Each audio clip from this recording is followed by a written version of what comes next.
Hey, what's going on, guys? It's me, Rob Nichols here. And tonight we are doing the last section on a series of four-part series on Atomic Habits by James Clear. Thank you guys for tuning into the book club today.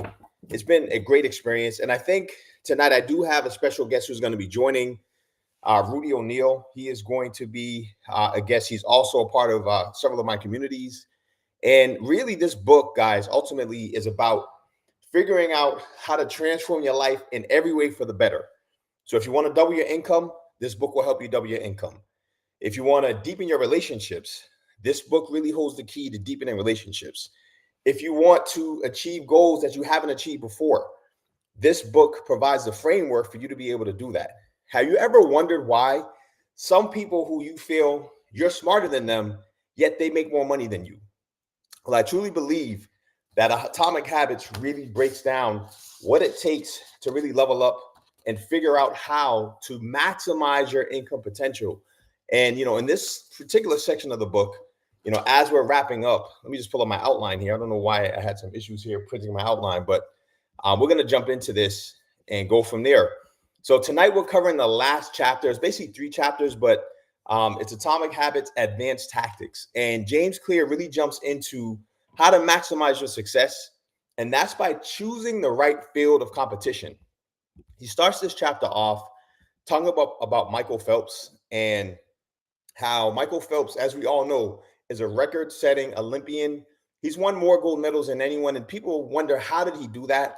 Well, one of the things that helped him tremendously was his genetics. And while genetics aren't an excuse as to why we can't be successful, they can definitely help you as far as achieving your goals and achieving your wins if you know how to really understand how to leverage what you have, right, genetically speaking. And so he also compares Michael Phelps to a runner. His name was, let me just pull up his name here, Hicham El Garouj. He also won 2 Olympic medals at the same time frame. And ultimately, he says that there's one thing they have in common, and it's that their legs are the same length. They have the same inseam in their pants. Now, Michael Phelps is 6'4", but Garouj is 5'9". So how does someone who's 6'4" and 5'9" have the same length as far as their legs go? Well, ultimately, Michael Phelps has a very long torso, which helps him a ton when it comes to swimming. If you ever look at him, you'll see like he's got a wide torso, long torso. And James Clear basically states that he leveraged it to his advantage, while the runner is only 5'9", but their legs are the same length. So he has a very short torso with super long legs for his size. And that aids him in really becoming the best version of himself. And so for all of us out there, guys, it's really important that we start to understand what things in our lives we can gravitate towards where we may have a competitive advantage, whether it's a skill set that we have, whether it's the environment, or even physically. He also talks about the comparison of gymnasts, right? If you're a gymnast looking to get started in gymnastics, and you're 7 feet tall, that's probably not going to work out too well. Imagine Shaquille O'Neal, someone like that, trying to do gymnastics and tumbling and running around on a mat. It ain't happening, right? And so, there are certain fields that we have to just look at our lives and figure out, how we can figure out what particular skills we have and what particular industries and businesses and ventures and goals will be easier for us to achieve. That's a big part of how we become successful. It's what we choose relative to just the different paths that we can take. And so he talks about the big 5, the 5 most proven scientific analysis of personality traits. And so the 5 traits we want to be looking for is, number 1, openness to experience. That's if you're curious versus being cautious. Number 2 is conscientious. So are you organized and efficient, or are you easygoing and spontaneous? I know me personally, I'm more easygoing and spontaneous, and my wife is very organized and efficient. But at the end of the day, we make a great couple because she has something I lack and I have something she lacks, and it works out well. Agreeableness. Are you confrontational, or are you detached? Confrontational, detached, excuse me, or are you friendly and compassionate? And then lastly, neuroticism. Are you anxious and sensitive, or are you confident and calm and stable? Now, he says some of this stuff is rooted in our genes, but ultimately, we have a choice to decide what parts of our personality we have that serve us and which ones aren't, and we can make a decision to either change those things, or we can continue to stick with it and leverage a career path that allows us to thrive despite those things. So He says you basically want to find and design situations where you have a natural advantage. So for me, guys, I'll give you an example of this in my life. I played football coming up in high school and in college, and just based on how I'm built, I have a certain genetic build that allows me to lift weights, gain muscle fast, and my body was designed for more sprinting versus distance running. And so, as someone who played football at a high level, Division I college level, it was easier for me to do that based on the gifts that God gave me genetically. Now, there's no excuses for folks who may not have the same genetic makeup or physique, but ultimately, again, you just want to choose a path that works best for the gifts that you were given. So James Clear goes on to say, how can we find a game where the odds are stacked in your favor? I think it's really important, right?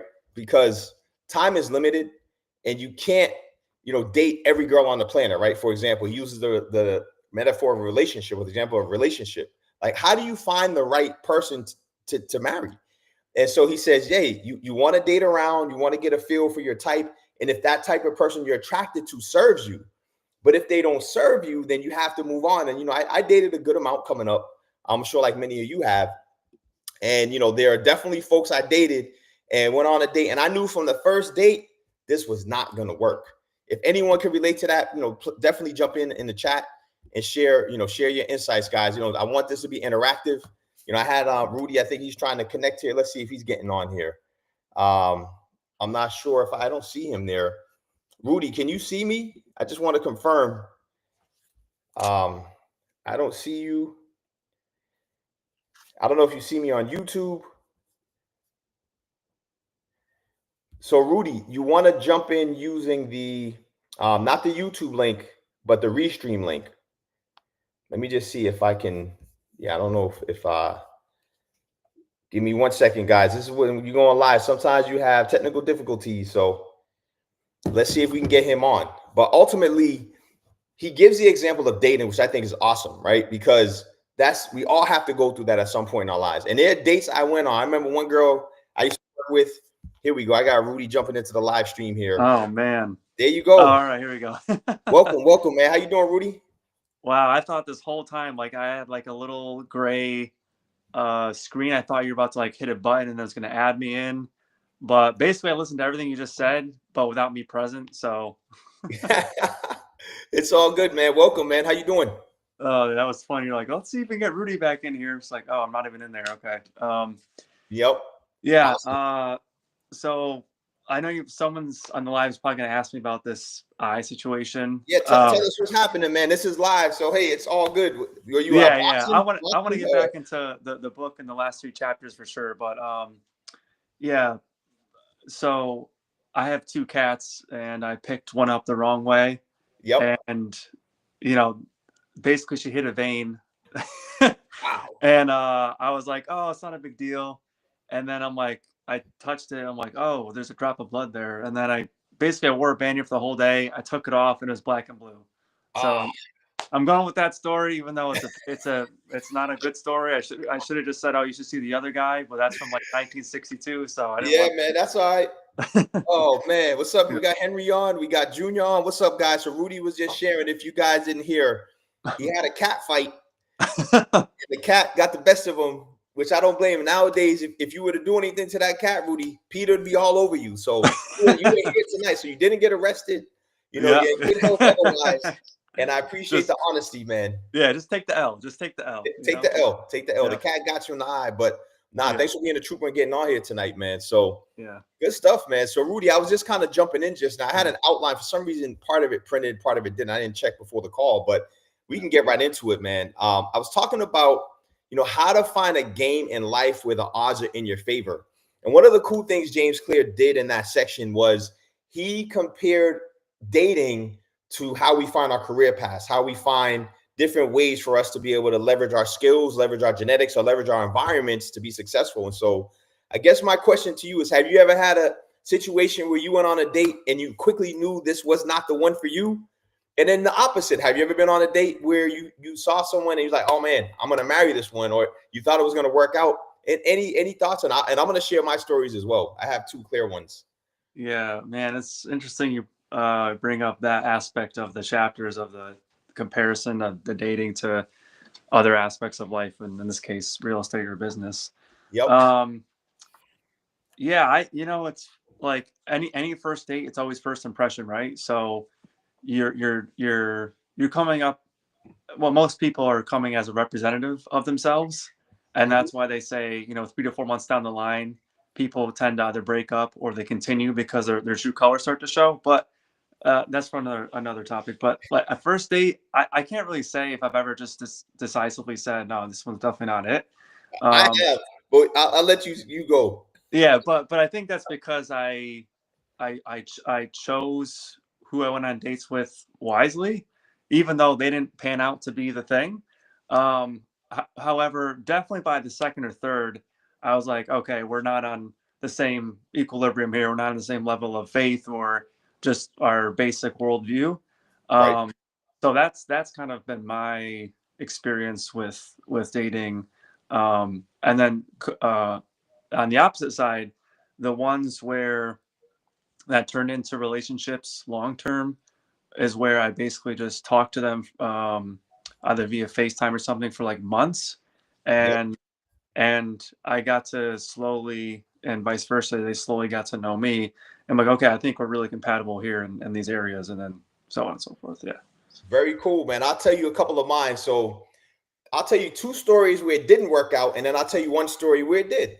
I am happily married, so I got to tell you guys that story. Yeah. So the first time I went on well, probably first or second time, I went on a blind date. I had one of my coworkers when I was in my 20s, like, oh my goodness, you'll be perfect for my friend. You're so nice. She's so nice. You both are just good human beings. I think that, the chemistry is just going to be wild, the whole nine. And so I'm like, all right, cool. Let's, I'm excited to meet this girl and this and that. And so we end up meeting at a restaurant in Randolph. I forget the name of it. I think Not Your Average Joe's. And so I show up, I knew what she looked like. So, she looked pretty good. I was like, cool. And so we get to dinner, we get to the table, and we start talking. And guys, like trying to get information out of this woman was like trying to talk to a rock. I'm like, what is wrong with this girl? Like she was down in the dumps. You guys know Eeyore from Winnie the Pooh? Yeah. Oh, woe is me, blah, blah, blah. And I'm a high energy guy. At the time, I was not as extroverted as I am now. I was a lot more introverted. But imagine going on a date and you can't even have a conversation because like I'd ask a question, and they say in order to be interesting, you have to be interested. So I was very interested. I want to learn more. So she'd answer the question with 1-word answers. She, answer and never asked me anything back. So it's like, all right, what's going to happen here? So I knew within a matter of minutes, like totally like not the way. Another example, one of my friends back in the day, he got iceberg. You guys are familiar with that term, getting iceberg? Nah, anyone in the chat knows what that means? No. Well, if you don't know, fellas, you're going to know tonight. So this was an online dating app, right? So he went out with this girl and she basically had pictures online of herself. All the angles were here. Oh, yeah. In here. Yeah. And he showed up to the date. He knew the face. He never saw the body. It's about 400 pounds, man. Like, it's unreal. And he said, lady, what are you doing? Like, this is misrepresentation. This is false advertising. Like, this is deceitful. And he was out of there. He just said, I'm sorry. No, I'm not. This is not for me. And again, it isn't all physical, obviously. But if someone's going to lie and deceive and they don't take care of themselves, those are 3 red flags for me right off the bat. Yeah. It is what it is, man. So he moved on. And then I'll tell you guys, it's interesting because I had dated enough to know what I was looking for. I was very clear on what I wanted, like you said, Rudy. And when I met my wife, my friends thought I was crazy. But after the first date, I said, this is going to be my wife. I just knew it. I just had a feeling, So I appreciate you sharing your story. And definitely someone said catfish on the chat. Appreciate you chiming in on that. Catfish, iceberg. The young guys have a different terminology, but yeah, you don't want to be catfished out here, guys. And that's one of the things James talks about in the book, right? He talks about definitely just kind of exploring. And so there's some key questions that you can ask relative to figuring this out. Let me see here. How to find a game, explore and exploit the trade-off. So he said, whenever you're looking to find different ways and different career paths, you want to exploit the things you're good at, and then if you're not having success, you want to explore new opportunities. So I know for me, when I first started in real estate, I had a lot of success, and I just kept building on it, building on it, building on it over time. And hence you see me today where I've done multiple real estate transactions. I've worn multiple caps in real estate as a developer, broker, lender, and a coach. And, I think it's been great. But Rudy, how about yourself? Is there anything that you gravitated to more in your life that you kind of saw some early wins and you kept working to exploit that? Oh man. Early wins. Could be athletically too, coming up. Yeah. Man, I was always pretty athletic. I played soccer all the way up until high school, Yep. and I absolutely dominated like defense. I was actually at one point better than the coach's son. And, Uh-oh. and then something that the wife of the coach said to me, um, and again, this is years and years ago, but she said, you play better when you're mad. Like Mm, when you are angry about the outcome. Like let's say if the team's losing, she's like, you just kind of like you just get into this mode and you just dominate with footwork and everything. And I'm yep. like, really? Because I'm like a pretty calm person. Like I just take things as they come. Yep. And obviously, I've grown into like other habits besides, vengefulness.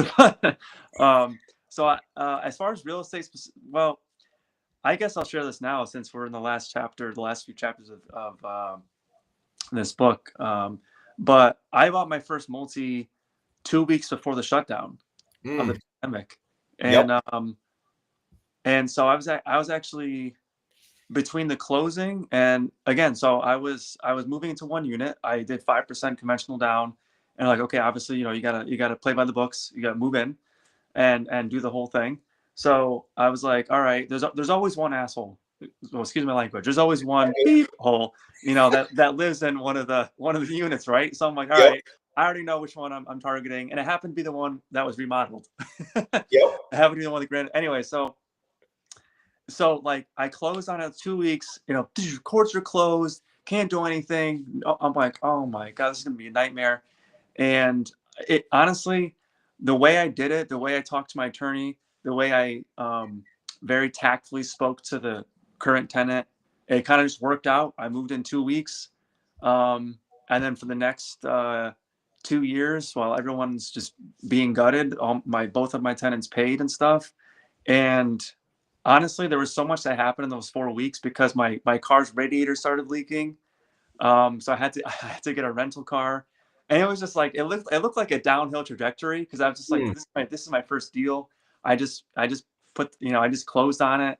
We're in the middle. We're starting a pandemic, full blown. I honestly just like, all right, well, it's in God's hands. And then honestly, it just I kind of just kept rolling with all the punches, and now I'm in a really good spot of equity, and I've owned it for like 5+ years. And awesome. obviously I've gone into a couple of your mentorships. I'm active in the community, so I don't know if it was like obviously everyone's story is different, so mine's different than yours. But I mean, buying your first rental property in something that's never happened for 100 years is kind of scary. You know what I mean? When the courts are closing, you cannot evict anyone.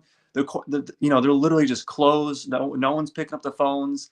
you know and it was just such a crazy time, and I kind of just like, well, I committed to this decision, and I stuck with all the habits that I kind of picked up through my friends who own rentals. And I'm like, all right, let me just practice this, do this, and thank God it worked out. um and so from that decision onward, I'm just like, okay, I'm probably built for real estate because I got a lot in 4 weeks that most people don't get. You know what I mean? In a lifetime. um yeah, Yep. so that's my story. Appreciate you sharing that, Rudy. One thing I'll add to that, right? And this is for everyone on the call. One of the most defining characteristics of a great entrepreneur is the ability to endure pain. Hmm. If you can endure the pain longer than most at whatever task you're working on or whatever goal you're working on, if it's in business, if it's in work, you have a high probability to be very successful at that thing. And James literally says that. He talks about that. And we're going to jump into that a little bit. But I think one of the things he talks about, Rudy, in finding different career paths that are more natural to you is asking these 4 key questions. And the first question he says is, what feels like fun to me, but most people hate it? It's not that you have to love it. It comes down to enduring the pain of doing it while others will give up. So great story, Rudy, there. The work that hurts you less than it hurts others is the work that you were meant to do. The second question is, what makes me lose track of time? Getting in the flow. I can tell you guys, for me, and probably a lot of you guys don't know this, right? But I was a musician coming up as a kid. I used to get paid to sing at weddings in college, right? So like, that's something a lot of people don't know about me. I was in the choir. We used to sing. I used to play the piano. I used to write music, right? I studied music theory for over 10 years. And so like, when I get into the music, you just get lost, right? I could do it for hours and hours and hours. But, the reason I didn't pursue it, not that I couldn't endure it, I couldn't endure the pain of financial sacrifice and struggle. I was like, I don't want to be a starving artist. And at the end of the day, if you're great at something, you won't be a starving artist. But as a young man, I just decided I wanted to go into business and entrepreneurship. Same thing with working out. I love exercising. I love working out. That's something that I can get into the flow state very easily and lose track of time. And then creating content. I love creating content, guys, as you probably know. But getting in the zone is when you feel satisfied at the work you've accomplished and the work you're doing. So that's another thing. Question number 3 is, where do I get greater returns than the average person?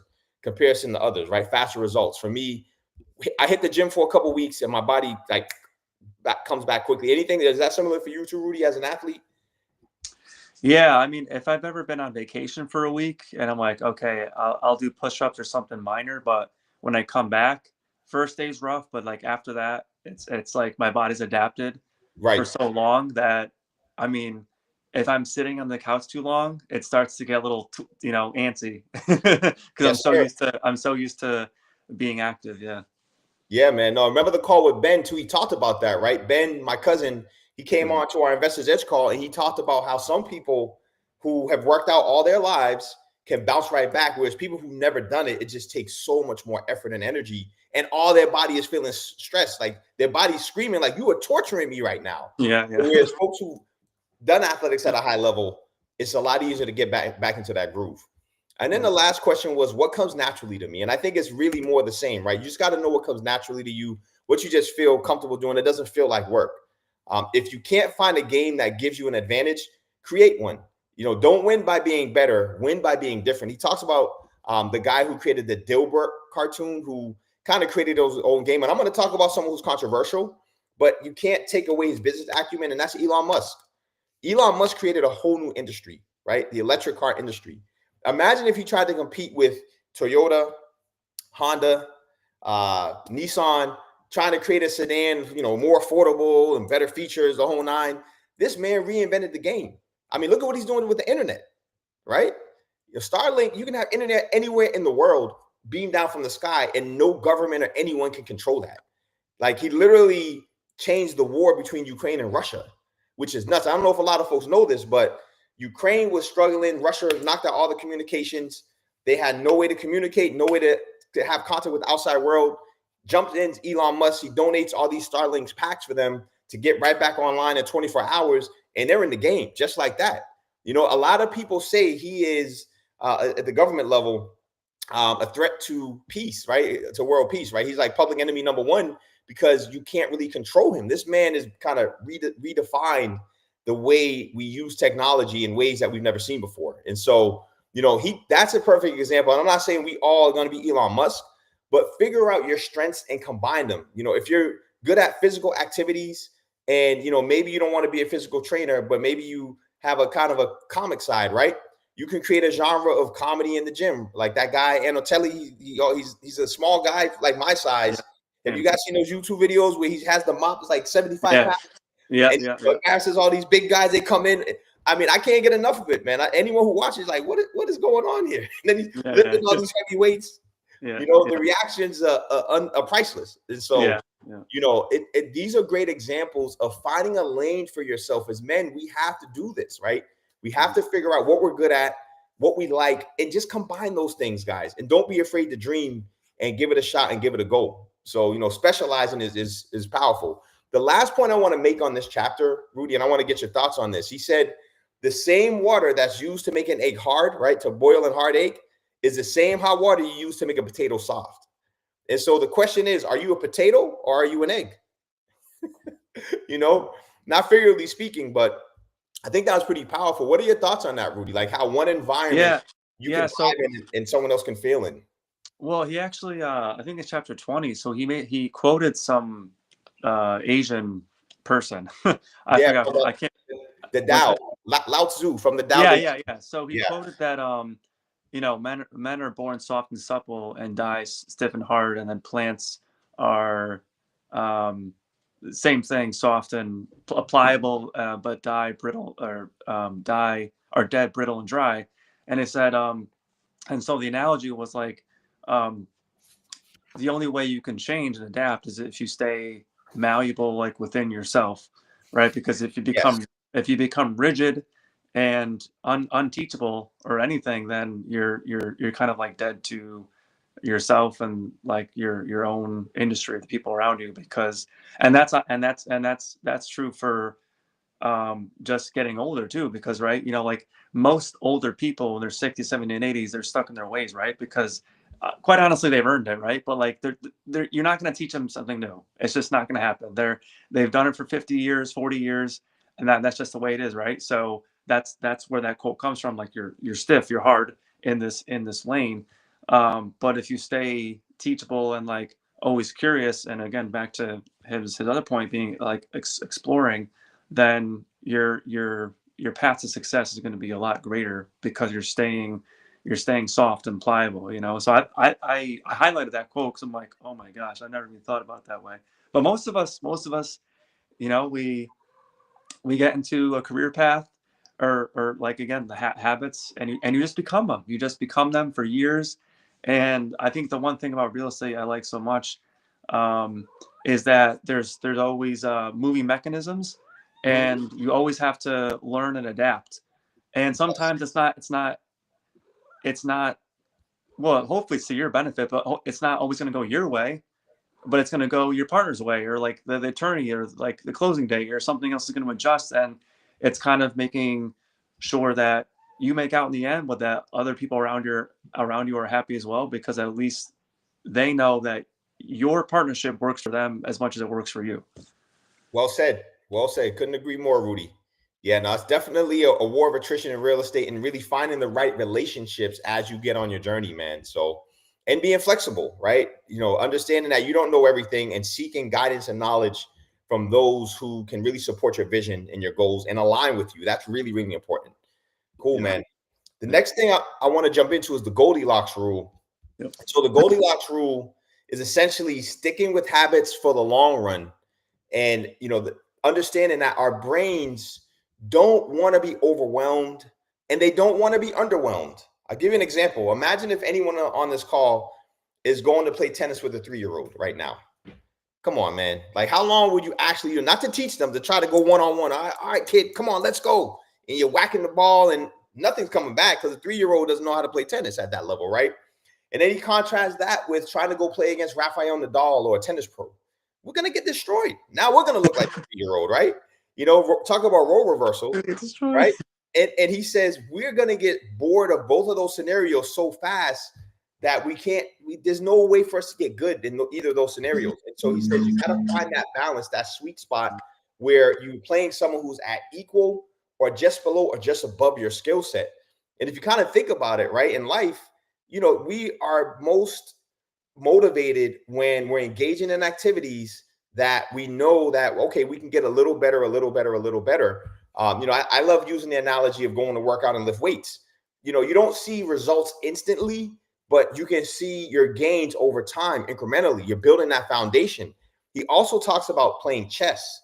He's like, once you learn how all the pieces move, you can jump into a chess game and you can't play with the grandmaster, but you can play with most people. And so, like, that's why it's satisfying, because most people kind of in this middle level. Maybe you're a 500 to 1500, which isn't crazy, right? Once you start getting the 2000, 3000 level chess players, or someone who doesn't know how to use the pieces, you can't play. So have you had any experiences like that, Rudy, where you found work very satisfying or a job very satisfying? You're working on something that is right at your skill set? Yeah, it was actually my last corporate finance job, and it was I actually every single interview I've had since then, I've always referenced this job because unfortunately it was for an aerospace company, and so myself and 800 others got laid off. So my time was Glad to cut hear short. that. But Yep. yeah, this is back in 2023. But the reason why it was kind of like the perfect role for me, even though I didn't know it, was so I wore many hats.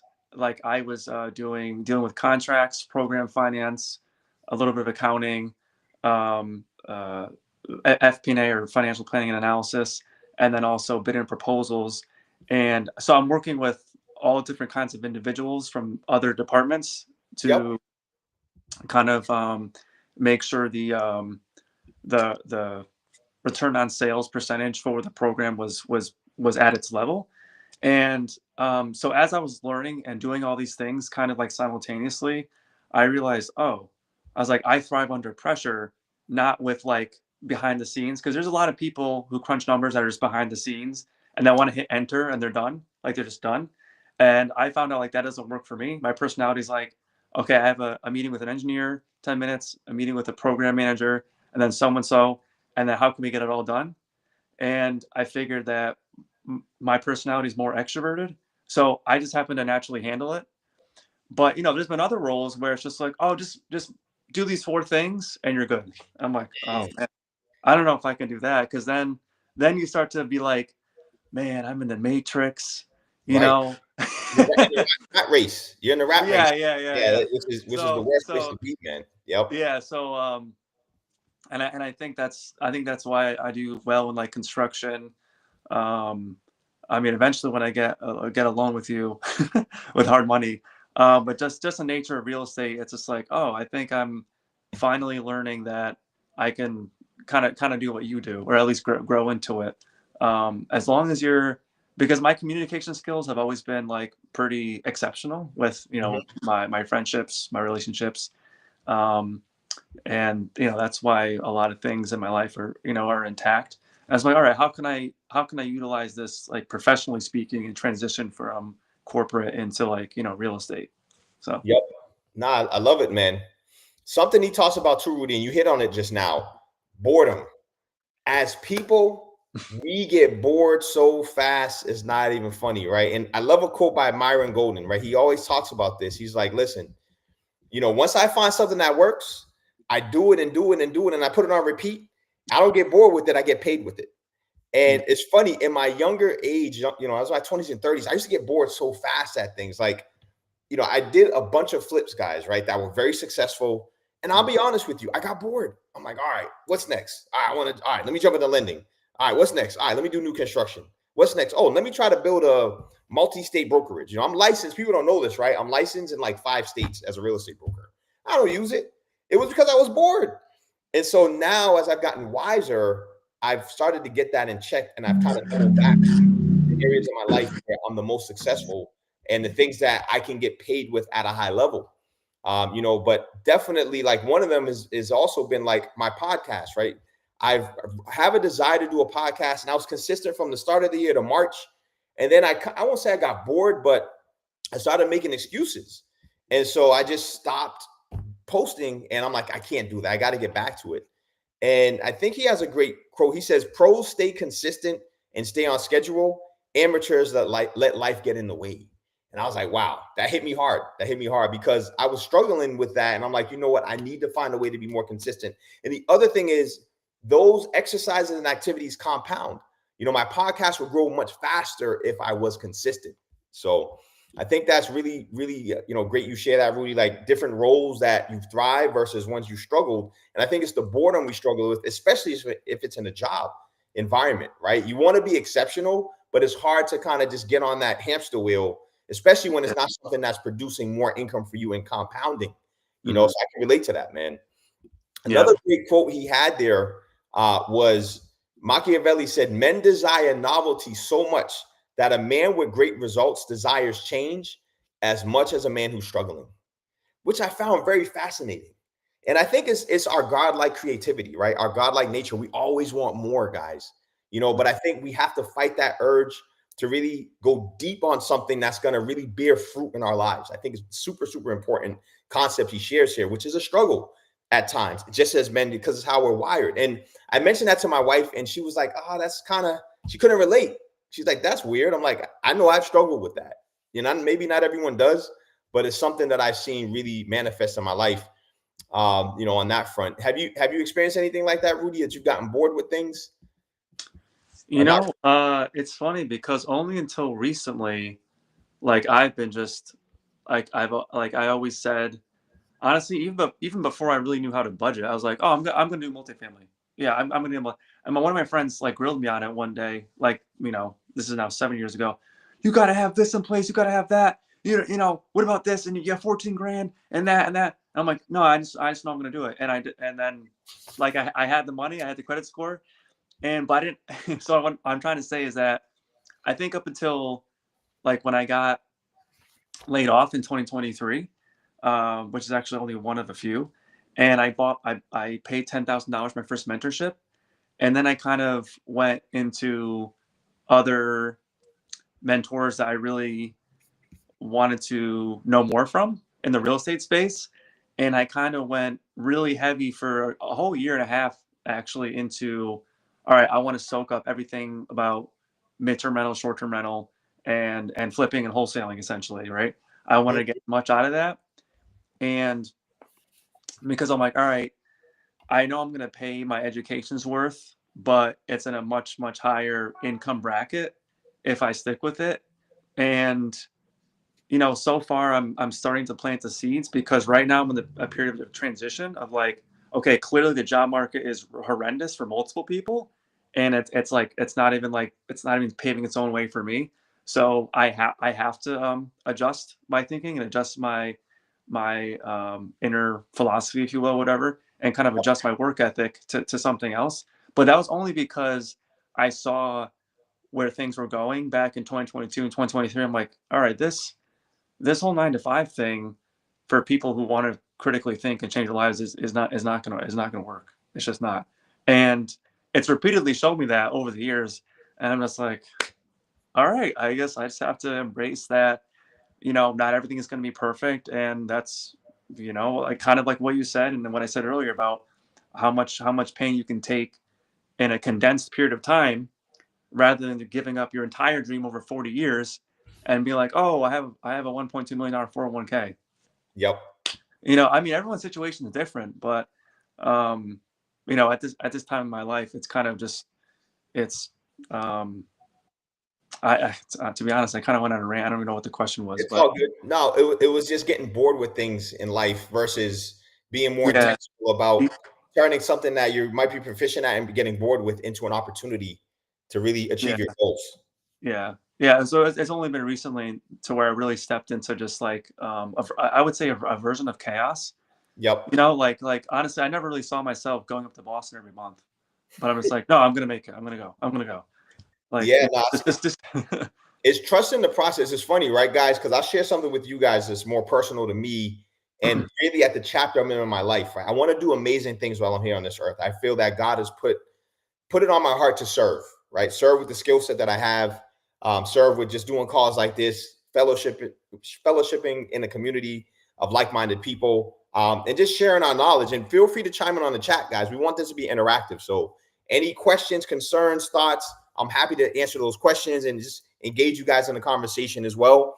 But I was watching a documentary yesterday, and it's about the show The Chosen, or the main character in The Chosen. Jonathan Rumi, I believe his name is. He plays Jesus on the show The Chosen. And there was a pastor on there talking about a quote from Mother Teresa that really resonated with me. And I think it's relevant to what we're talking about, just kind of trying to figuring out our lives and figuring out how to live.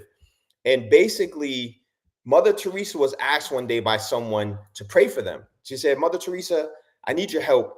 Can you pray for me? And Mother Teresa said, what do you want me to pray for you? What do you want? What do you want, honey? And she said, I want you to pray that I have clarity in my life.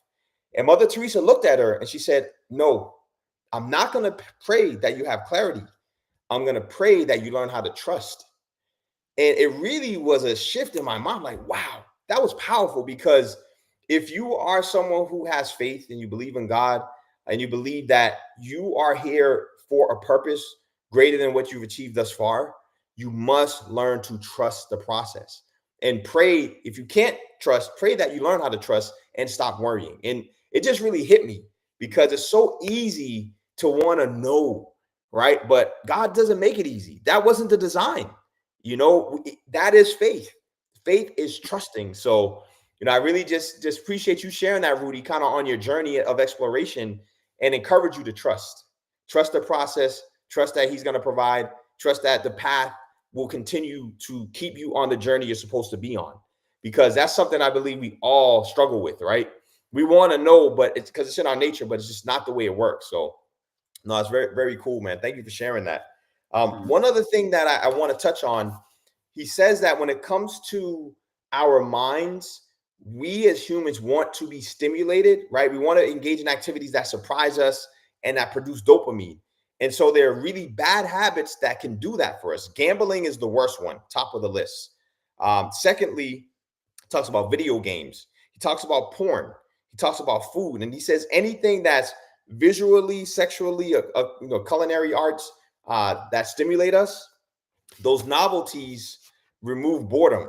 And it's just enough dopamine hits and wanting that really kind of that desire, and then kind of the curiosity that we get from those activities that kind of play with our sensations is really why it's so addictive for men and so addictive for us. And so we have to be very careful not to fall into that trap, but instead we have to learn how to be disciplined and fall in love with consistency and boredom when it comes to habit stacking and achieving our goals.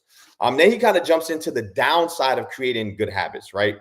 And while habits create the foundation for mastery and deliberate practice, being good enough results will never make you exceptional, just being good enough. So like once we kind of start adopting these habits, it's easy to become complacent. Have you ever seen anyone, Rudy, in your life, or even you or me, have you ever become complacent with the skill set? I can tell you guys what happened to me, but I don't know, Rudy, has that ever happened to you, or you ever seen that play out in someone's life? Someone who's really good at something and they didn't grow at the level you thought they would. Or maybe yourself, you didn't, continue to grow. Yeah, myself. But yeah, I mean, myself, it was mainly because well, the pandemic really threw a wrench in everyone's life. Let's just be honest. So it was that, and the whole fear campaign with that. But secondly, or in tandem with that, was I knew I couldn't do corporate forever, and then God just kind of forcing me out, like multiple times, and so I think I became complacent because I sort of mastered balance in my life. And I know that multiple entrepreneurs like Myron Golden and a couple others say, like, forget about balance. Forget about balance, honestly, because 3 to 5 years of execution and like really intense focus, or wearing many hats, however you see it, is going to get you way farther than like, because I'm one of those people. It's like, all right, I'm going to dedicate time to my girlfriend. I'm going to dedicate time to my friends. I'm going to dedicate time to my health. And for a while, that did serve me. Like I would say, growing up, my 20s, it did serve me. But then you just get to a point of complacency, kind of like the downside of good habits, where they start to have a lesser return of the bell curve thing. Yes. And Diminishing returns. Yeah, diminishing returns. So you've done it for so long that you're just in this autopilot. You're kind of an autopilot. And then it's when something kind of like wakes you up, you're just like, oh, I've been on autopilot for probably like 2+ years. Yeah. Yep. Absolutely, man. Nah, it can happen.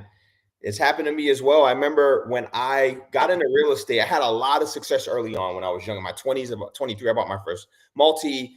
I ended up leaving my job in 2008 and working for a new construction company. They gave me a brand new H3 to drive around. It was wrapped. I was selling a 21 unit development, selling a new construction single family. They had a $50 million portfolio. And I had a direct line of communication with the boss who was funding $100 million deals in the seaport. I was living the life, man. I'm like, I mastered this real estate thing. I was 20. I'm on the phone with billionaires because this guy's a commercial lender. And he's like, Rob, I need you to call such and such. I was kind of his right-hand man. I was his assistant. And so being at that age, I was like 28 at the time when I first joined that company, and having all that success like overnight is funny because the architect I met through that role, he's like, you're the luckiest guy I ever met. I'm like, what do you mean? Wow. He's like, look at how young you are.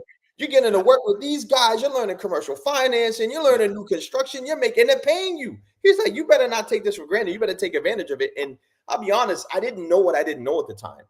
And so the market quickly turned. And while I had learned a lot with them, I didn't even know how to use it because I was just kind of so comfortable in that role and in that environment. And so as a result of that, Rudy, it was a wake-up call, probably like 2011, 2012, still kind of flipping and trying to figure out my way as the market collapsed and it was kind of recovering. And it really kind of clicked for me in like 2015, 16. It's like, you got to get it together. And by 2017, I was back on the horse doing 5, 6 flips at once, out here promoting what I was doing, sharing it, teaching, and really kind of got back into it. But I got very complacent because I was just too comfortable. And comfort, in my opinion, is the enemy of success. And the minute you start feeling comfortable, guys on this call, that's the minute you have to start flipping the script and looking for ways to get uncomfortable because you're not obviously aligned with your goals if you're coasting, right? You're really not. You're stagnating. And if you're stagnating, you're falling behind. There's no such thing as status quo and staying where you're at. You're either growing or you're shrinking, one or the other. And so I really encourage folks to get real on that and really look at your life and evaluate your goals to make sure you're on track. I see a comment from Mauricio. He said, that happened to me before we went to our first HBS event. I felt with my skill set comfortable, but before that, you became uncomfortable. Appreciate you sharing that, Junior. Absolutely. You're going to say something, Rudy? Yeah, well, just on that point, I think now more than ever, because AI has disrupted so many things, that there's a constant mirror in your face as a professional or in the workplace. So now it's like you're either going to adapt to a new skill set, like obviously Curtis has been taught as day trading. That to me, that's a new skill set. Or for someone that you could, kind of make your own income, sort of with the markets, or you're spending. And I've heard this from probably every single major influencer on Instagram. They say you got to learn at least 1 hour of AI every week if you're going to if you're going to stay relevant in whatever you're doing. Yes. And so I thought, I'm like, oh wow, yeah, like even the thing, or even the work I'm doing right now, isn't really. It's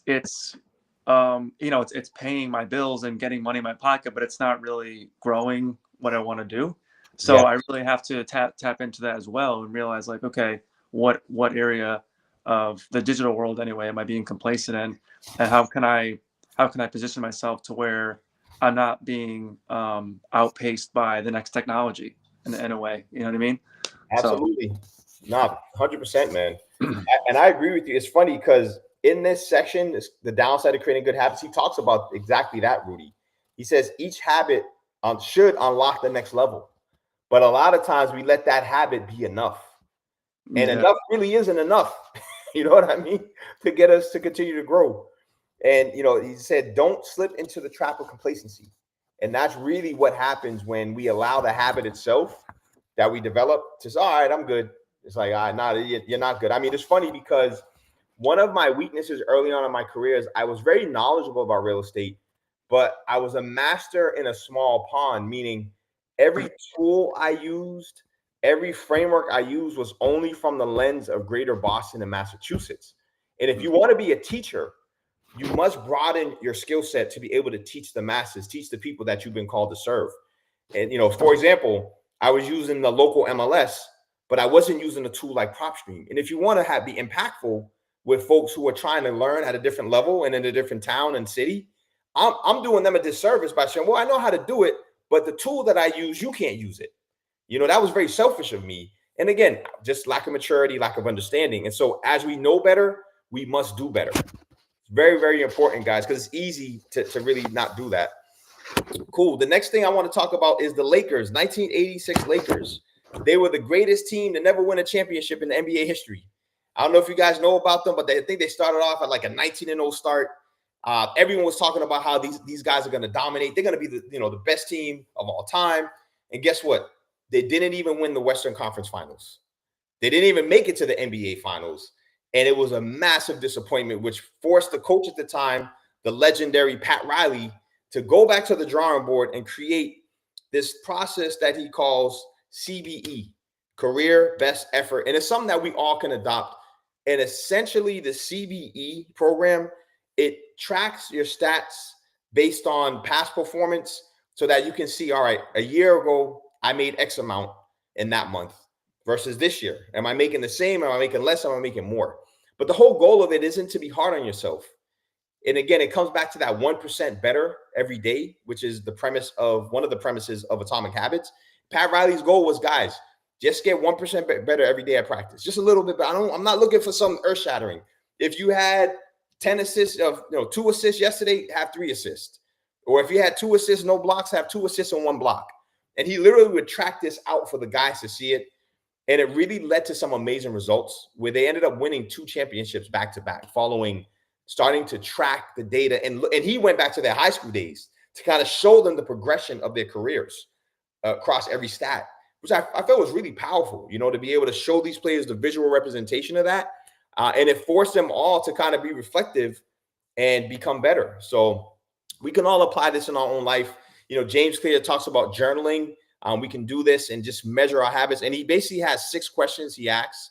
The first one is the annual review. What went well at the end of every year? He does this. He asks them, I think we should all do this.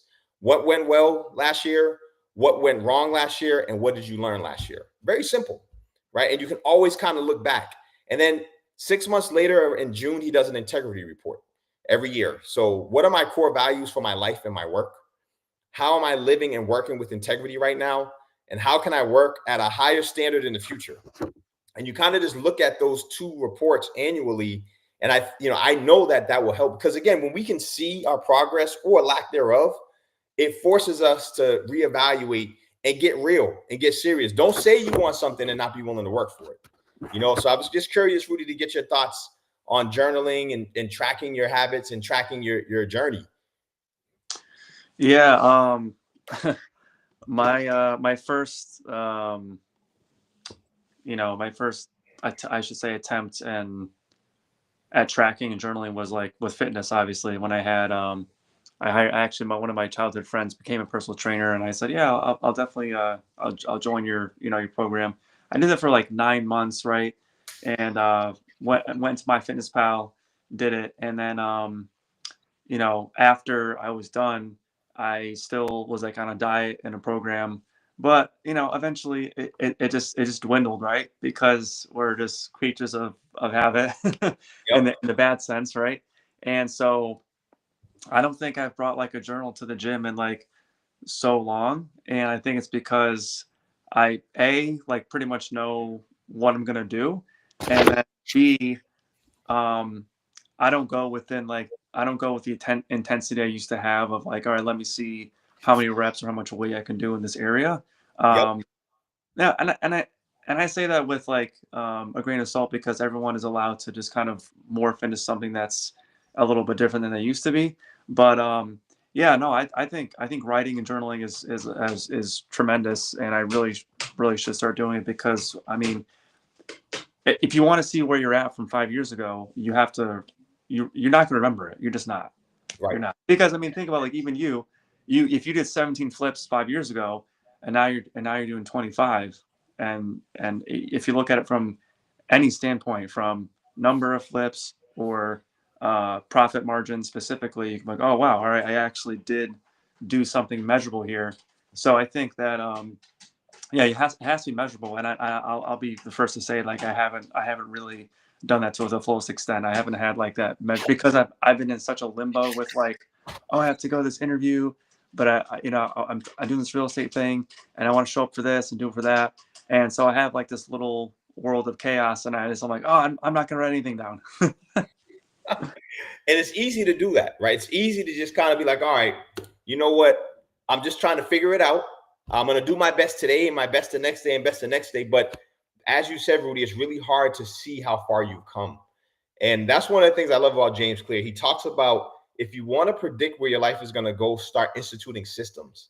And the systems will allow you to just much more easily track your progress, such as journaling. That's one system. Marketing systems, automation, as far as even using AI to kind of keep track of how you spend your time, like all of those things, being intentional with them is very, very important. So, no, I appreciate you sharing that. And, I think he kind of leads into the kind of last 2 sections as the book wraps up, how to break limiting beliefs. And he starts talking about identity. And I think that's very, very powerful, guys. Our identities that we forged, believe it or not, were forged through the environments we grew up in.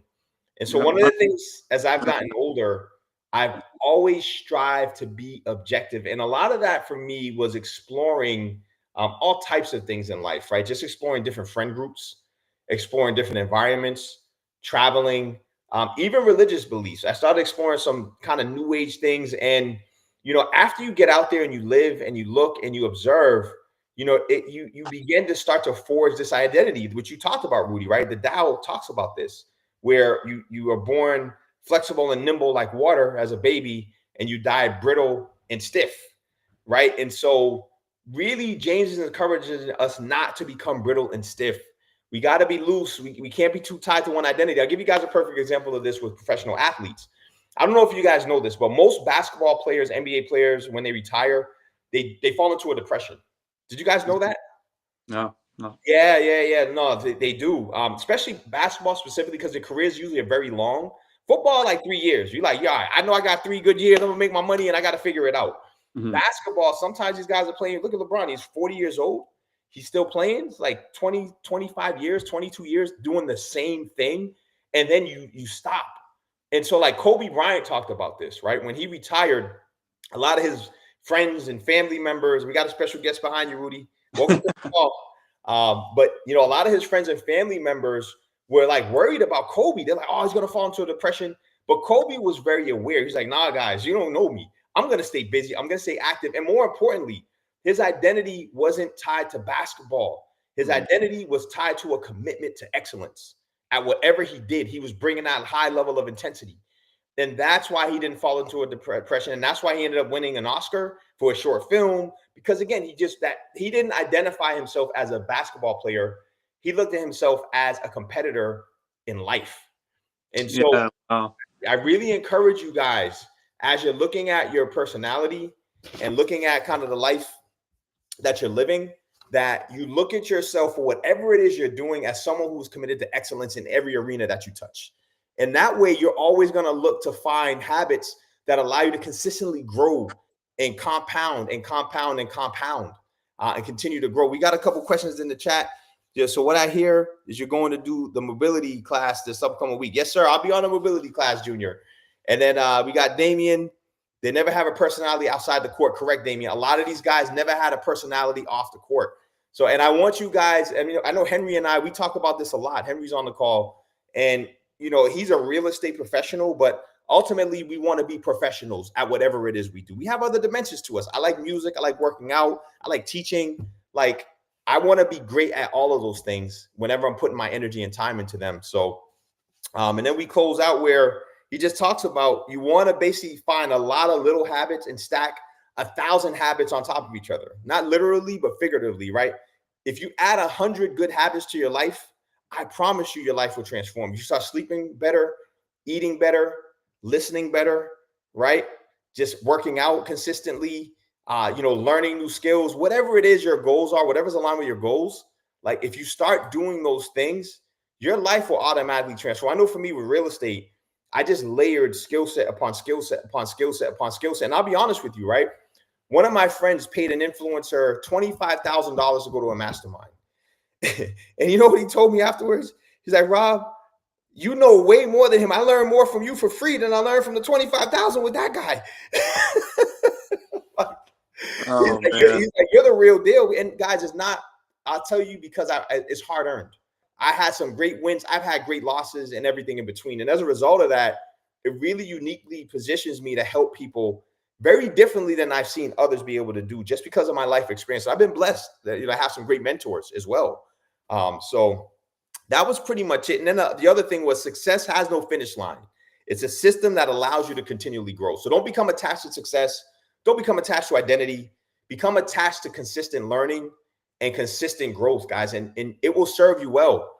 And so those are really the last 2 points, Rudy. What are your thoughts there? Anything you want to share before we wrap up tonight? Yeah. Well, I want to combine the very first thing of the dating example before you found your wife, which is a lot of people think that marriage is like the finish line, that you made it, right? And that's why there's so much turmoil in it, and divorce rates this and that, and it's because they think that that's the gauntlet of like, oh, I've achieved the romantic thing, and then I just coast in general. Maybe after the first 2 years, whatever. But Oh man. actually, a marriage is actually the beginning, because Correct. it's a whole mystery finding out over years and years of who your wife is, who your husband is, and finding out new layers to them. And I think that the very first thing we started with at the beginning of this live stream was good, because I think marriage is actually the best reflection of what you got to change. Honestly, Absolutely. you know, and well, not only that, obviously the community aspect too, like what you've created is massive, massive. Because I personally think that you either grow super slow or not at all when you are literally just by yourself with your own thoughts all the time, and Yeah. you end up having a superiority complex because there's no one checking you and anything. And it doesn't have to be real estate. It can be relationships. Like, oh no, I think this, because it's like, what? Like, that's, didn't you have the same thought like 8 years ago? You know what I mean? You know what I mean? So it's just like you kind of become antiquated with other people that chose to like have relationships and live their life in accordance with, what their goals are. So Right. I think being, I mean, the Bible says it too. Two are better than one. Two hands, Yes. two minds, two hearts. That's right. And that's just in the romantic sense. But I mean, like, obviously more than that too. So I Business sense wanted to, too. I wanted to tie it back to the dating example, because you're, when you're married, you kind of, if you're constantly in service of the other person, even with children, you're constantly going to get like, you're going to get better at something, or else you're going to get kicked to the can. Yeah, no, it's funny. I'm glad you mentioned that, Rudy. So I've been married 18 years. Hmm, I got married very young, right? yeah. 26 and 44. And yeah, I'm not the same guy. I'm not the same guy my wife married, and she's not the same woman. But guess what? Because our values were aligned and we both are people who strive for excellence and want to grow and change, we don't have a complex thinking that we're always right or I'm better than you, blah, blah, blah. And I think that's where relationships start to break down, when one person is kind of holding on to, and there's many reasons, but holding on to an identity from Yeah. before, right? And you've outgrown that identity, or they've outgrown your identity, and now no one's evolving, one isn't, and the relationship becomes stale and unsatisfying, Mhm. and so, like, for us, I'm fortunate to have found a life partner and blessed that is constantly changing, constantly evolving. And while it's not been easy, it does require patience, and it requires a commitment to you and to the other partner, right? And it's funny you mentioned this, Rudy, because you guys know George Janko. He has a podcast.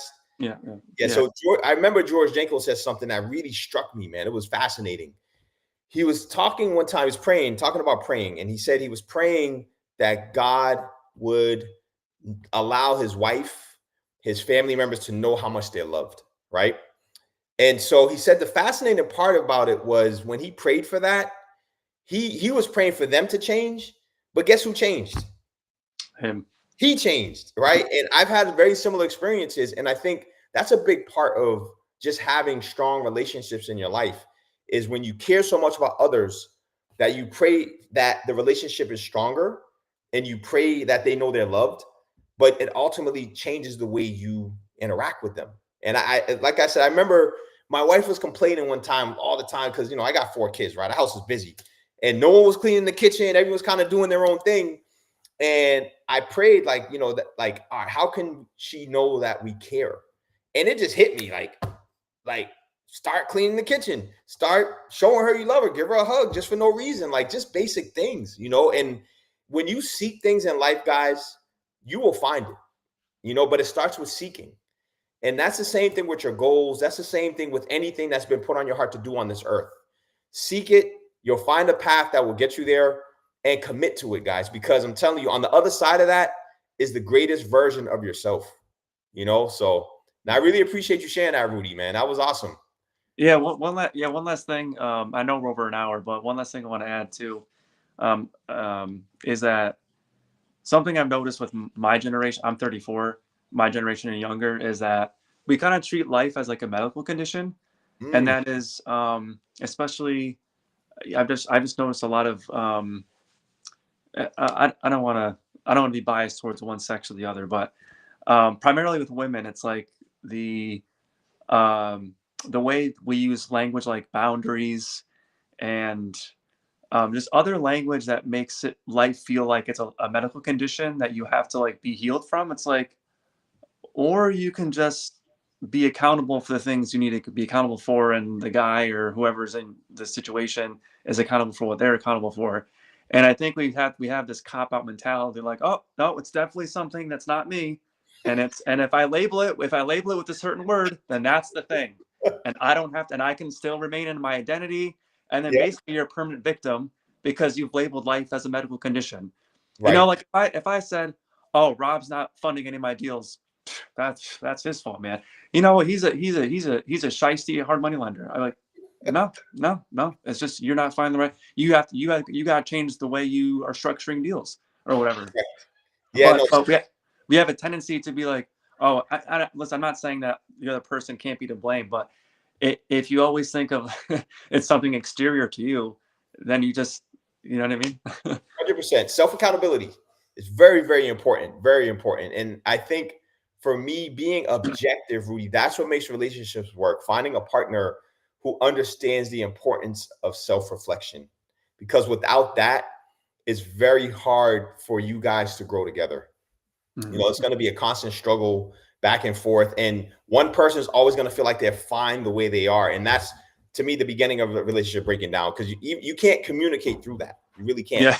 And that's why divorce is so high. That's why therapists make so much. And there's such a demand for mental health and counseling in those situations, just because people are kind of just set on their ways. And when the ego takes over and kind of gives you that self-talk that I'm right, you're the one, it's over. It's over, man. So no, it's been amazing to kind of be able to, have a wife that's understanding. And a lot of my friends know this because she's in the business too. So that's another thing. Like she understands, like, my days are not 9 to 5.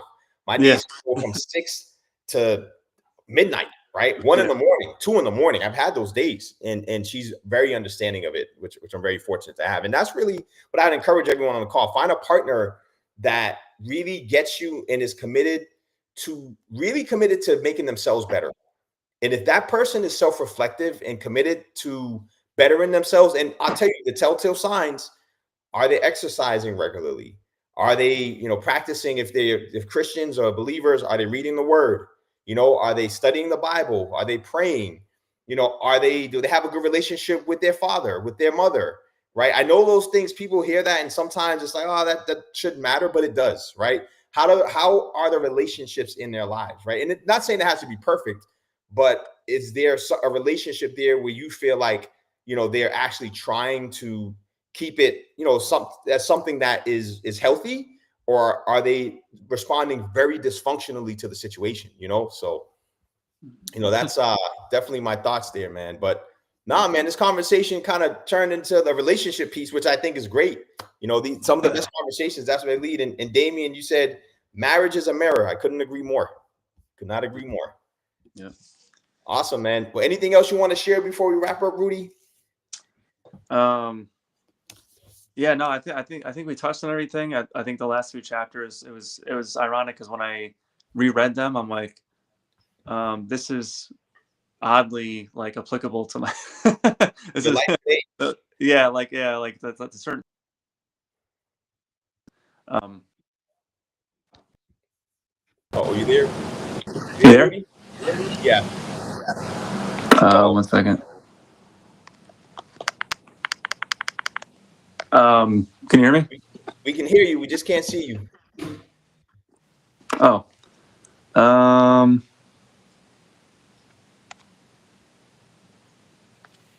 You can't see me? Can't see you, man, but it's all good. We're wrapping up now. All right, yeah, no worries. Last couple of things. I love the way he ends the book. He's the title, obviously, you see as the headline here: Tiny Changes, Remarkable Results. And he really just says, it's remarkable what we can do if we don't stop learning, if we don't stop striving, and if we don't stop growing. So I encourage everyone on the call to just keep building on what you've learned thus far. I appreciate everyone jumping on this call. I appreciate the comments. And Rudy, I appreciate you being so gracious with your time, providing your perspective, providing your stories and your life experience to all help us have a conversation where we can all get better and learn from it. All right. Thanks, Rob. Yeah, no problem, guys. Anyone, guys, this week, Tuesday morning, I believe we have a tax expert coming on to talk on the Investor's Edge. If you haven't jumped into Investor's Edge, send me a DM. I'll send you the details, but we're doing some amazing things there. We have a lot of great topics, great stuff coming on. Teach us financial literacy, teach us fitness, teach us faith, mindset, and I'm really encouraged by the growth I'm seeing in the group. And I'm so excited for what we're going to do in the future with this group, because we're just at the beginning of this, and we're really starting to see people make more money. People are getting into better shape, and people are just having an overall better life experience because of being in this group. And so I just want to thank everyone on the call who's a part of Investor's Edge. If you aren't, I encourage you to do some research and connect so we can all get in here and get better together. All right, guys, have a great night. Mauricio, I saw that last comment. Partnership and friendships are a merit as well. I totally agree. And until next time, guys, we're going to do this again Sunday night. Next book we're going to do, and I'm kind of doing this on the spot because someone had mentioned this book yesterday, Outliers. So if you haven't gotten your copy, jump into Amazon and get your copy of Outliers. This is one of a great classic. Was written like 15 years ago, I think. And it really talks about what it takes. Again, it's about success and the principles for success. But it's really a case study of some of the greatest people who have lived amongst us and had the greatest impact, and how we can model our lives after the examples of these folks. This was actually written in 2008. So it's an oldie but a goodie. Malcolm Gladwell. Let's jump into this one next week, guys. And I'll see you guys next time. Stay tuned for more. Stay blessed.